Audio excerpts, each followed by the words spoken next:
Hi welcome back to my channel ASSC blog channel అండి మాది.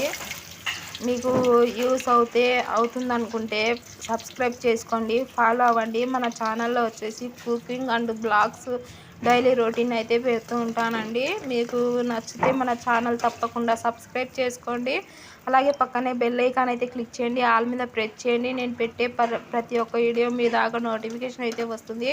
ఇప్పుడు నేను ఇక్కడ వచ్చేసి బీరకాయ కర్రీ అయితే చేస్తున్నా అండి. అందుకోసం ఫస్ట్ ఆయిల్ అయితే వేసుకున్నా. ఆయిల్ హీట్ అయిన తర్వాత పోపు దినుసులు వేసుకున్నా, ఆ తర్వాత ఆనియన్స్ వేసుకున్నా, ఆ తర్వాత చిన్నగా కట్ చేసిన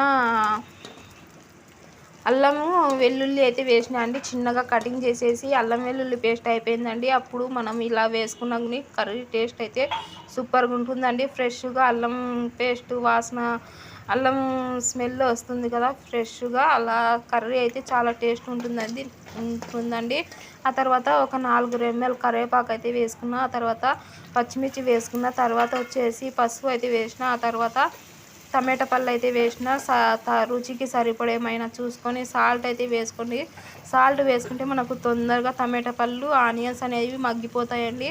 తర్వాత వచ్చేసి ఒక 1/2 స్పూను ధనియాల పౌడర్ అయితే వేసిన, అలాగే 2 టేబుల్ స్పూన్ కారం పొడి అయితే వేసిన తర్వాత బాగా ఇలా బీరకాయ కట్ చేసి పెట్టినా అండి చిన్న చిన్న ముక్కలుగా. అలాగే 2 ఆలు అయితే వేసినా అండి. వేసేసి ఇంకా కర్రీ అయితే చేస్తున్నానండి. ఇలా మసాలా అంతా బాగా వీటికి పట్టే విధంగా బాగా కలుపుకోండి, ఓకేనా.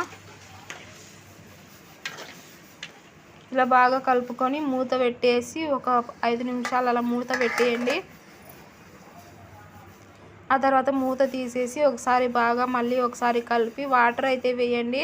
వాటర్ వేసుకొని ఇందులోకి రుచికి సరిపడేమైనా ఉప్పు ఉందో లేదో ఒకసారి చెక్ చేయండి. చెక్ చేసేసి కాస్త ఉప్పు తక్కువ అయితే వేసుకోండి. ఇంకా నేనైతే చెక్ చేయనండి, ఇంకా కర్రీ చేసేటప్పుడు నాకు అందాజ అయితే తెలిసిపోతుంది. ఇంకా అందుకని చెప్పేసి చూడండి, కొబ్బరి పొడి అయితే వేస్తున్నాను. కొబ్బరి పొడి వేసుకుంటే మనకు ఇంకా మసాలా అనేది చాలా చిక్కగా ఉంటుందండి. ఇంకా కొబ్బరి పొడి అయితే వేసేసి ఇంకా కాస్త సాల్ట్ అయితే వేసేసి ఒకసారి బాగా ఇలా కలిపేసి ఇంకా మనము ఉడికించుకుంటే కర్రీ అనేది రెడీ అయిపోతుందండి, ఓకేనా. ఇంతేనండి, ఇంకా ఉడికించుకోండి. ఇంకా ఉడికిన తర్వాత వీడియో అయితే స్కిప్ అయిందండి.